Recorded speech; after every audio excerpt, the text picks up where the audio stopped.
नमस्कार, आप हैं IBN 7 के साथ। रुक करते हैं ताबड़तोड़ खबरों का सिलसिला सुपरफास्ट न्यूज में। आज देश भर में ईद का त्योहार धूमधाम से मनाया जा रहा है। कड़ी गर्मी में गुजारे रोजों के बाद शुक्रवार को जब ईद के चांद का ऐलान हुआ तो रोजेदारों के चेहरे खिल उठे। आपको बता दें कि देश के 2 अहम केंद्रों से ईद के चांद का ऐलान कर दिया गया है। दरअसल महीने भर रोजे रखने की कामयाबी की खुशी को ईद के रूप में मनाया जाता है। दिल्ली के जामा मस्जिद इलाके में रात भर गहमा गहमी रही। उधर श्रीनगर में आज सुबह से ही ईद की नमाज के बाद लोगों ने एक दूसरे को गले लगकर बधाइयां दी। उधर अहमदाबाद में भी रथ यात्रा की शुरुआत होगी। आज सुबह 4 बजे भगवान जगन्नाथ के मंदिर में मंगला आरती की गई। 8 बजे तक रथ मंदिर में रहेगा। सुबह 8:30 बजे यात्रा शुरू होगी। इस बार रथ यात्रा पर आतंकी हमले के मद्देनजर सुरक्षा के तगड़े इंतजाम किए गए हैं। रथ यात्रा के रूट पर UAV से नजर रखी जाएगी। यात्रा की सुरक्षा में करीब 20,000 जवानों को तैनात किया गया है। पूरे रूट पर दर्जनों CCTV कैमरे लगाए गए हैं। 21 जुलाई से शुरू हो रहे संसद के मानसून सत्र के हंगामेदार होने की संभावना के बीच PM मोदी ने आज कहा कि संसद में मुकाबला होगा। जम्मू में गिरधारी लाल डोगरा की जन्मशती समारोह में मंच पर बैठे कांग्रेसी नेताओं की ओर इशारा करते हुए PM मोदी ने कहा कि आज हम लोग मस्ती में यहाँ बैठे हैं, लेकिन देखिएगा कि कुछ दिनों बाद कैसा मुकाबला होता है। PM ने कहा कि ये लोकतंत्र का दर्पण है और यहाँ राजनीतिक छुआछूत नहीं होता है। प्रधानमंत्री नरेंद्र मोदी ने शुक्रवार को कांग्रेस नेता गिरधारी लाल डोगरा की 100वीं जयंती के मौके पर जम्मू यूनिवर्सिटी में आयोजित कार्यक्रम के दौरान सोनिया गांधी के दामाद रॉबर्ट वाड्रा पर चुटकी ली। PM ने कहा कि गिरधारी लाल जी को व्यक्तियों की परख थी, इसलिए राजनीतिक विचारधारा अलग होते हुए भी उन्होंने अरुण जेटली को अपना दामाद बनाया। इतने बड़े पद पर होते हुए भी न तो गिरधारी लाल जी ने जेटली को कोई फायदा पहुँचाया और न ही जेटली ने कभी उनसे किसी भी तरह का फायदा पहुँचाने के लिए कहा। वहीं बिना किसी का नाम लेते हुए PM ने कहा कि आज तो दामादों के कारण क्या क्या हो रहा है ये हम सब जानते हैं। कांग्रेस उपाध्यक्ष राहुल गांधी ने राजस्थान दौरे के दूसरे दिन कांग्रेसी कार्यकर्ताओं से की बातचीत के दौरान राजस्थान सरकार पर जमकर हमला बोला। इस मौके पर राहुल ने कहा कि राजस्थान में बीजेपी सरकार को रिमोट के जरिए चलाया जा रहा है। उन्होंने कहा कि राज्य की सरकार लंदन से रिमोट कंट्रोल के सहारे चल रही है। वहां से बैठे ललित मोदी बटन दबाते हैं और यहाँ मैडम वसुंधरा उछल जाती हैं। इस मौके पर राहुल ने केंद्र सरकार को भी आड़े हाथों लेते हुए कहा कि संसद में किसी भी सूरत में भूमि अधिग्रहण बिल पास नहीं होने देंगे। उन्होंने PM मोदी पर निशाना साधते हुए कहा है कि 56 इंच की छाती 6 महीने में 5.6 इंच की हो जाएगी। प्रधानमंत्री नरेंद्र मोदी और वसुंधरा राजे पर राहुल गांधी के हमले के कुछ ही देर बाद बीजेपी ने पलटवार करते हुए कहा कि कांग्रेस उपाध्यक्ष अब भी डायपर बेबी है। बीजेपी नेता सिद्धार्थ नाथ सिंह ने राहुल पर जमकर हमला बोला। कहा तो जाता है कि वो मैच्योर हो गए हैं, कमान ले सकते हैं कांग्रेस की, लेकिन his behavior, his comments still remind that he remains a baby in the diapers. Congress उपाध्यक्ष राहुल गांधी के संसदीय क्षेत्र अमेठी में लगने वाली जगदीशपुर पेपर मिल अब महाराष्ट्र के रत्नागिरी में लगेगी। भारी उद्योग मंत्री अनंत गीते ने इस बारे में IBN 7 को बताया कि जगदीशपुर पेपर मिल को 2007 में अप्रूवल मिला, लेकिन जिस जगह पर मिल लगनी थी उसको लेकर विवाद चल रहा है और मामला कोर्ट में लंबित है। अनंत गीते ने बताया कि अमेठी के मुकाबले रत्नागिरी में सस्ती जमीन मिल रही है और प्रोजेक्ट कॉस्ट कम है। इस बीच राहुल गांधी ने इसे बदले की कार्रवाई बताया है। सरकार को मानसून सत्र में GST बिल पास होने की पूरी उम्मीद है। दरअसल शुक्रवार को GST पर बनाई गई समिति की एक अहम बैठक हुई। सूत्रों के मुताबिक इस बैठक में GST बिल को लेकर कांग्रेस को छोड़कर बाकी विपक्षी दलों में सहमति बन गई। कांग्रेस ने इसका विरोध किया है, लेकिन दूसरे दल इस मसले पर सरकार के साथ है। अब इस समिति की आखिरी बैठक 20 जुलाई को होगी। उसके बाद ये साफ हो सकता है कि GST कब से लागू किया जा सकेगा। संसद के मानसून सत्र शुरू होने के पहले शिवसेना ने अपनी नाराजगी दिखानी शुरू कर दी है। केंद्र सरकार में साझेदार शिवसेना ने मानसून सत्र शुरू होने से पहले NDA के सभी घटक दलों की बैठक बुलाने की मांग की है। शिवसेना ने आरोप लगाया है कि वाजपेयी के समय में सत्र शुरू होने से पहले सहयोगी दलों की हमेशा बैठक होती थी, लेकिन अब ऐसी कोई बैठक नहीं होती है। गौरतलब है कि शिवसेना और अकाली दल बीजेपी के साथ लगातार रहे हैं और पिछले 10 वर्षों में जब बीजेपी केंद्र की सत्ता में नहीं थी तब भी ये दोनों दल उसके साथ थे। संसद की कैंटीन में सांसदों को दी जाने वाली सब्सिडी खत्म करने को लेकर बीजेडी सांसद जय पांडा ने लोकसभा स्पीकर सुमित्रा महाजन को पत्र लिखा है। उन्होंने पत्र में लिखा है कि इससे जनता के बीच सांसदों के प्रति विश्वास का संदेश जाएगा। ओडिशा के केंद्रपाड़ा से सांसद पांडा ने स्पीकर को लिखा कि जब हम जनता से सिलेंडर पर सब्सिडी छोड़ने की अपील करते हैं तो सांसदों को भी खाने में मिलने वाली सब्सिडी छोड़ देनी चाहिए। आरटीआई के तहत मांगी गई एक जानकारी से पता चला है कि संसद भवन में चल रही आधा दर्जन कैंटीन में 2013-14 में करीब 14 करोड़ रुपए की सब्सिडी दी गई है। आरजेडी सुप्रीमो लालू प्रसाद ने एनडीए के हाईटेक रथ के जवाब में तांगे से प्रचार करने का ऐलान किया है। उन्होंने कहा है कि 1000 तांगों पर भोंपू लगाकर गांव-गांव प्रचार किया जाएगा। लालू यादव ने ये बातें गांधी मैदान में आयोजित एक चुनावी सभा को संबोधित करते हुए कही।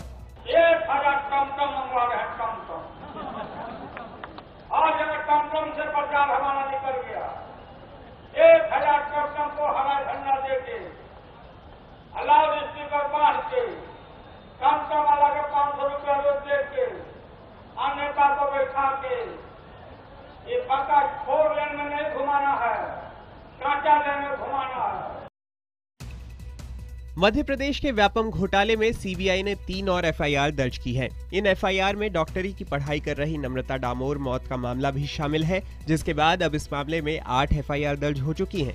पिछले हफ्ते सुप्रीम कोर्ट द्वारा व्यापम मामले की जांच सीबीआई को सौंपने के बाद एजेंसी ने 5 मामले दर्ज किए थे। साथ ही जांच एजेंसी ने 5 संदिग्ध मौतों का ब्यौरा भी मांगा था। इन प्रकरणों में 160 लोगों को आरोपी बनाया गया है। दिल्ली सरकार ने साफ कर दिया है कि उनके नेता आशीष खेतान को कैबिनेट मंत्री का दर्जा नहीं दिया गया है। उन्हें दिल्ली डायलॉग कमीशन के उपाध्यक्ष के तौर पर अपना कार्य करने के लिए यात्रा भत्ते समेत दूसरे खर्चे कैबिनेट मंत्रियों के बराबर दिए जाएंगे। उनके यात्रा के दौरान रुकने आदि का खर्चा उसी तरह से दिया जाएगा जिस तरह से कैबिनेट मंत्री को दिया जाता है। पहले खबर आई थी कि दिल्ली सरकार ने खेतान को कैबिनेट मंत्री का दर्जा दिया है। राजधानी दिल्ली में आम आदमी पार्टी के विधायक राघवेंद्र शौकीन की प्रिंसिपल पत्नी मनीषा पर आरोप लगा है कि उन्होंने 2 छात्रों की जमकर पिटाई की। इन आरोपों को लेकर मनीषा के खिलाफ निहाल विहार थाने में मामला दर्ज किया गया है। पीड़ित छात्र दोनों भाई हैं और राघवेंद्र के स्कूल में 4वीं और 7वीं क्लास में पढ़ते हैं। अभिभावकों का आरोप है कि प्रिंसिपल की पिटाई की वजह से उनके दोनों बच्चों की कमर, सिर, हाथ और पैर में गंभीर चोटें आई हैं। वहीं विधायक की प्रिंसिपल पत्नी ने बच्चों पर ही सवाल उठा दिए हैं। सूत्रों के मुताबिक प्रिंसिपल की ओर से बच्चों के खिलाफ मारपीट और बदमाशी करने की शिकायत दी गई है। आम आदमी पार्टी के नजफगढ़ से विधायक कैलाश गहलोत के दफ्तर पर कुछ लोगों ने गोलियां चलाई, जिसके चलते कैलाश गंभीर रूप से घायल हो गए। विधायक पर हमले को लेकर Delhi police commissioner BS Bassi ने कहा है कि मामले की जांच जारी है और अभी किसी नतीजे पर नहीं पहुंचा जा सकता। हालांकि कुछ लोगों का कहना है कि विधायक का किसी बात को लेकर विवाद चल रहा था, लेकिन जांच के बाद ही साफ हो पाएगा कि फायरिंग की वजह क्या थी। बरखा शुक्ला ने बतौर दिल्ली महिला आयोग की अध्यक्ष अपने आखिरी दिन केजरीवाल सरकार पर मानसिक उत्पीड़न करने का आरोप लगाया। बरखा के मुताबिक केजरीवाल सरकार के दौरान उनके लिए सबसे मुश्किल भरा वक्त रहा। शुक्रवार को बरखा का कार्यकाल खत्म हो गया। बरखा सिंह ने आरोप लगाया कि स्वाति मालीवाल आम आदमी पार्टी से जुड़ी हुई है, इसलिए उन्हें एजेंडे के तहत आयोग का अध्यक्ष बनाया जा रहा है और आगे लाया जा रहा है। गौरतलब है कि आम आदमी पार्टी की सरकार ने हरियाणा के नेता नवीन जयहिंद की पत्नी स्वाति को दिल्ली महिला आयोग का नया अध्यक्ष नियुक्त किया है। धर्मगुरु श्री श्री रविशंकर पर जान का खतरा है। गृह मंत्रालय ने यह अलर्ट जारी किया है। खुफिया एजेंसियों के मुताबिक ये धमकी पाकिस्तान के तहरीक-ए-तालिबान की तरफ से आई है। गृह मंत्रालय के अलर्ट के बाद श्री श्री रविशंकर की सुरक्षा को लेकर मंथन शुरू हो गया है और माना जा रहा है कि आने वाले दिनों में उनकी सुरक्षा बढ़ाई जा सकती है। हालांकि अब तक श्री श्री पर कई बार हमले की धमकियां आ चुकी हैं, लेकिन वो हर बार फर्जी निकली है। 10 जुलाई को हुई अमन मणि की पत्नी सारा की कार हादसे में मौत के बाद सारा की मां फिरोजाबाद पहुंची और एसपी को लिखित शिकायत देकर कहा कि उनकी बेटी की हत्या की गई है। उन्होंने आरोप लगाया है कि सारा की हत्या अमन मणि ने की है। उन्होंने मांग की कि अमन मणि के खिलाफ हत्या का केस दर्ज होना चाहिए। सारा की मां ने कहा कि वो मौके का मुआयना करने आई है। पुलिस अधीक्षक ने माना कि उनको अमन मणि के खिलाफ हत्या की शिकायत मिली है, जिसकी जांच की जा रही है। मुंबई के मीरा रोड इलाके में पत्रकारों पर हुए हमले में एक की मौत हो गई, जबकि 2 गंभीर रूप से जख्मी हैं। इस मामले में पुलिस ने 6 लोगों को गिरफ्तार किया है। गिरफ्तार आरोपियों में व्हाइट हाउस के मैनेजर समेत 5 कर्मचारी शामिल हैं। हमले में मारे गए पत्रकार का नाम राघवेंद्र दुबे था और वो भाईंदर के एक साप्ताहिक अखबार के संपादक थे। मीरा रोड पुलिस मामले की जांच कर रही है। आरोप है कि गुरुवार रात को पुलिस ने व्हाइट हाउस नाम के लेडीज बार पर छापा मारा था, जिसे कवर कर रहे 3 स्थानीय पत्रकारों पर हमले हुए थे।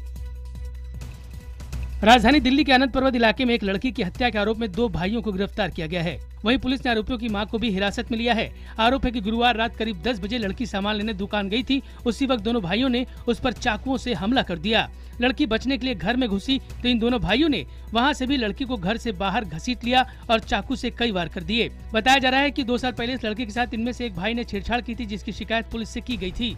पुलिस ने इसको लेकर मामला भी दर्ज किया था।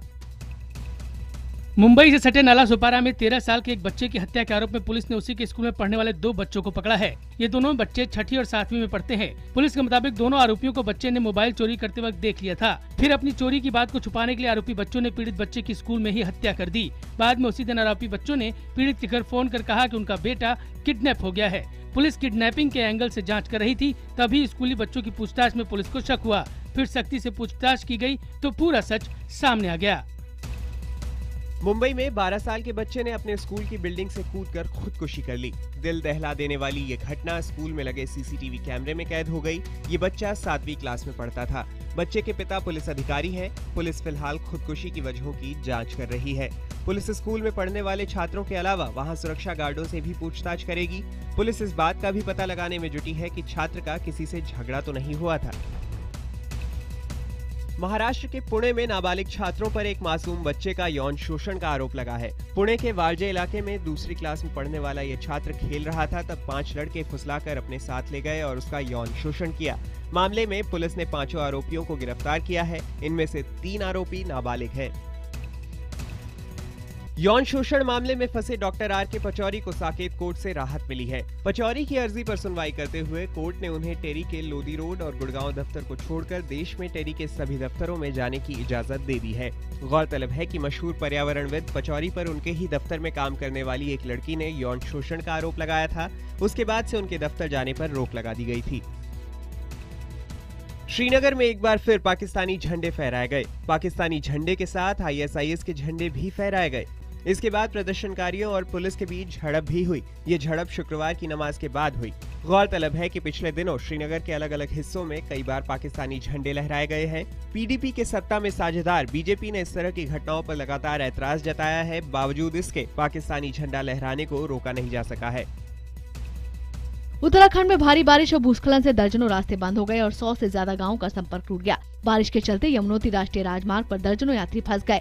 भूस्खलन के कारण राड़ी के पास बंद इस मार्ग पर मध्य प्रदेश और हरिद्वार के दर्जनों यात्री फंसे हुए हैं। वहीं यमुनोत्री धाम में नहाने गई एक महिला की पानी के तेज बहाव में डूबकर मौत हो गई। मौसम विभाग ने अगले 72 घंटे और भारी बारिश की चेतावनी दी है, जिसके चलते हालात और खराब होने की आशंका है। कुंभ मेले में महिला साधुओं को जगह नहीं मिलने से शिवसेना नाराज है। शिवसेना ने साध्वी अखाड़ों को जगह देने की मांग विधानसभा में की है। शिवसेना का कहना है कि महिला साधुओं को जगह के लिए जगह जगह भटकना पड़ रहा है। ये बहुत ही दुख की बात है। शिवसेना के मुताबिक हिंदू धर्म में महिलाओं के सम्मान की परंपरा रही है, लिहाजा उनके लिए अलग और सुरक्षित जगह का इंतजाम किया जाना चाहिए। शिवसेना ने कुंभ मेले के मंत्री गिरीश महाजन से भी मिलकर साध्वियों को जगह देने की गुजारिश की है। भुवनेश्वर में ETV न्यूज उड़िया के दफ्तर का उद्घाटन किया गया। भुवनेश्वर के लुइस रोड पर बने इस दफ्तर का उद्घाटन केंद्रीय पेट्रोलियम मंत्री धर्मेंद्र प्रधान ने किया। इस मौके पर ETV न्यूज नेटवर्क के हेड जगदीश चंद्रा मौजूद रहे। इस कार्यक्रम में कई नामी चेहरों ने शिरकत की। बिहार के नालंदा में एक स्कूल की प्रिंसिपल पर आरोप लगा है कि उन्होंने मिड डे मील की शिकायत करने को लेकर छात्र छात्राओं की जमकर पिटाई कर दी। दरअसल नालंदा के नेरूत मध्य विद्यालय में जिला कार्यक्रम पदाधिकारी औचक निरीक्षण के लिए पहुंचे थे। इस दौरान छात्र छात्राओं ने मिड डे मील की गुणवत्ता की शिकायत की। आरोप है कि इससे बौखलाई प्रिंसिपल ने उनकी जमकर पिटाई कर दी। इसमें कई छात्र छात्राएं बुरी तरह से जख्मी हो गए। घटना के बाद से प्रिंसिपल फरार है। शुक्रवार को भारत ने T20 सीरीज के पहले मुकाबले में जिम्बाब्वे को 54 रनों से हरा दिया। जिम्बाब्वे की पूरी टीम 20 ओवर में 7 विकेट खोकर 124 रन ही बना सकी। इससे पहले बल्लेबाजी करते हुए भारत ने 5 विकेट पर 178 रन बनाए। भारत के लिए रॉबिन उथप्पा ने सर्वाधिक 39 रन बनाए। भारत की पहली kabaddi league pro kabaddi league का दूसरा सीजन आज से शुरू हो रहा है। रात 8 बजे से पहला मैच मुंबई और जयपुर की टीमों के बीच खेला जाएगा। उधर प्रो कबड्डी लीग के बारे में शिवसेना ने कहा है कि वो पाकिस्तानी खिलाड़ियों को प्रो कबड्डी में खेलने नहीं देंगे। उद्धव ठाकरे ने पहले ही साफ कर दिया है कि अगर कोई भी टीम पाक खिलाड़ियों को शामिल करेगी तो मुंबई और महाराष्ट्र में प्रो कबड्डी के मैच नहीं होंगे। विश्व के कई देशों में शुक्रवार को ही ईद का त्योहार मनाया गया। मिस्र, अफगानिस्तान, इराक और मलेशिया समेत कई देशों में ईद और फिर जुमे की नमाज अदा की गई और विश्व में शांति के लिए दुआ मांगी गई। ग्रीस की राजधानी एथेंस में पहाड़ों के ऊपर जंगल में आग लग गई। आग बहुत तेजी से फैल रही है। आग पर काबू पाने के लिए हेलीकॉप्टर की मदद ली जा रही है। खबर है कि सलमान खान डांस रियलिटी नच बलिए 7 के फिनाले शो में शामिल होंगे। रविवार को होने वाले इस शो के जज चेतन भगत और प्रीति जिंटा के साथ सलमान खान भी इस अवसर पे मौजूद रह सकते हैं। सिद्धार्थ मल्होत्रा, फवाद खान और आलिया भट्ट की फिल्म कपूर एंड सन्स अगले साल रिलीज होगी। करण जौहर के धर्मा प्रोडक्शन ने इस फिल्म का निर्माण किया है। इस फिल्म का निर्देशन किया है शकुन बत्रा ने।